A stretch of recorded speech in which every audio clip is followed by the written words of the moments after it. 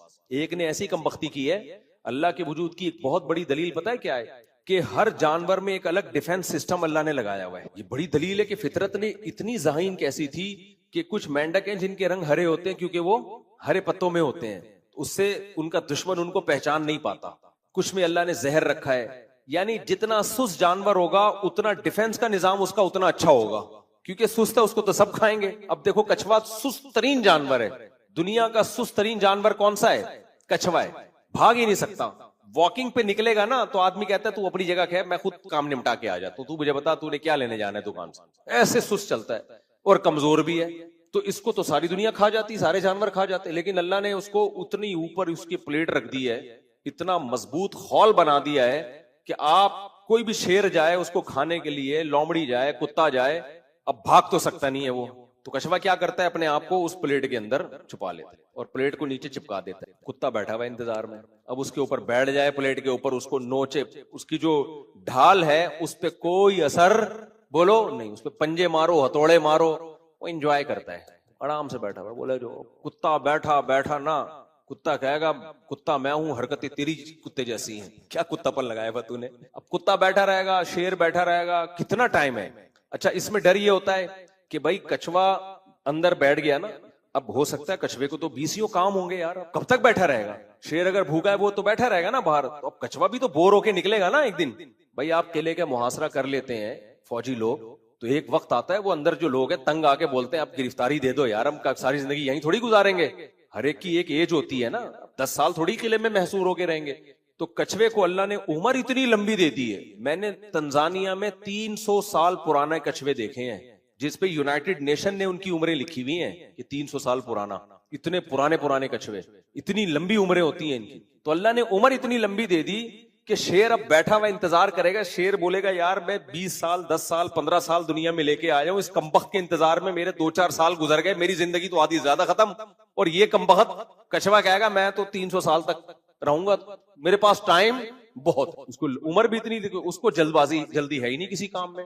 کوئی بات نہیں یار, زندگی کے 2-4 دن اگر کم بھی ہو گئے تو میری صحت پہ کوئی فرق بولو نہیں پڑے گا. اب یہ ساری اس بات کی دلائل ہیں کہ یار اس کو نظام کو کسی نے بنایا ہے. فطرت نے خود تو نہیں کر دیا کہ جس بیچارہ سست ہے تو اس کو خول دے دو, اس کو دوسرا اپنی نسل بچانے کا کوئی اور ٹیکنیکل طریقہ دے دو, عمر بھی لمبی کر دو, جلد بازی نہیں ہو اس کو. وہ شیر کی عمر کم ہے, ٹائم کم ہے اس کے پاس, وہ پھر تھوڑی دیر انتظار کرتا ہے, بولتا ہے میرے دنیا میں اور بھی کام ہے. صحیح ہے نا, تو نکل جاتا ہے وہاں سے, تو چھوڑ دے. جب وہ کچھوا پھر بھی آرام سے اندر پڑا رہتا ہے, کیونکہ شیر پیچھے مڑ کے دیکھتا ہے کہ میرے جانے کے بعد دیکھنا منڈی نکالے گا, یہ جیسے نکالے گا حملہ کروں گا. کچھوا کہتا ہے تو جا. شیر چلا جائے گا, کچھوا اگلے دن منڈی نکالے گا, بولے گا میرے پاس نہیں ہے, میرے پاس بہت. پھر تھوڑا سا جائے گا یوں کر کے, پھر دیکھے گا کوئی چیتا آ رہا ہے, چلو پھر بیٹھ گیا آرام. تو یار یہ نظام کسی نے بنایا ہے بھائی, یہ خود بخود نہیں ہو سکتا.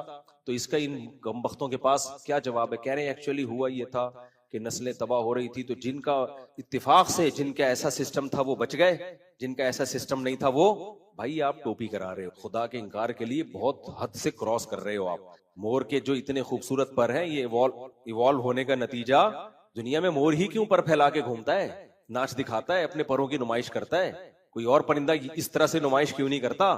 فطرت نے اس کو جب اتنے خوبصورت پر دیے, دماغ وہ ذہانت تھوڑی ہے جو انسانوں کی ہے. فطرت نے اسی میں یہ دکھایا کہ اپنے پر ایسے گھما کے لوگوں کو دکھانا, تاکہ تیرے کلر کو دیکھ کر وہ کہیں کہ یہ پینٹنگ کسی نے کی ہے, یہ پینٹر کا کمال ہے, یہ پینٹنگ کروڑوں سال میں بھی آٹومیٹیکلی نہیں ہو سکتی. تو مور کی تو ساڑی نما ایسے پیچھے وہ جھالر گھوم چلتی ہے, اور پھر ایسے پر لگا کے دکھاتا ہے, یوں گھومتا ہے. ہمارا مور دیکھ لیا کرو صبح, ایسے یوں یوں کر کے یوں، اور ایسا مور اسٹائل کرتا ہے، میں کہتا ہوں ون مور، ایک اور دفعہ دکھائیے اپنا اسٹائل جو ہے نا. پھر وہ یوں کرتا ہے ایسے کر کے، پھر ایسے پر اتنے خوبصورت اس کھلتے ہیں. تو بھائی یہ فطرت کی عکاسی ہے. تو خیر ہم کہاں سے کہاں چلے گئے. تو وہ دیکھو وہ چائنا میں جب چاروں طرف اوٹ پٹانگ باتیں سن رہے ہیں بیکار قسم، خدا کو کس نے بنایا، پھر خدا، تو وہ کہتے ہیں میں تو پاگل ہو گیا، میں نے نماز ہی چھوڑ دی، ایسے وسوسے آئے. خیر اللہ نے اس کو پھر ہدایت